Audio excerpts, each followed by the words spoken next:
भरत् सर्वान् ऋषीश्चक्रशतं समाह महासरस्वती सैव जाता शाकम्भरी शिवा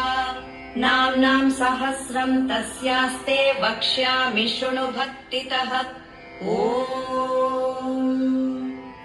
अस्य श्री शाकम्भरी सहस्रनाम माला मन्त्रस्य महादेवर्षिः अनुष्ठुप् छन्दः शाकम्भरी देवता सौः बीजम् क्लीं शक्तिः ह्रीं कीलकम् चतुर्विध पुरुषार्थ सिद्ध्यर्थे शाकम्भरी सहस्रनाम मंत्र पठने विनियोगः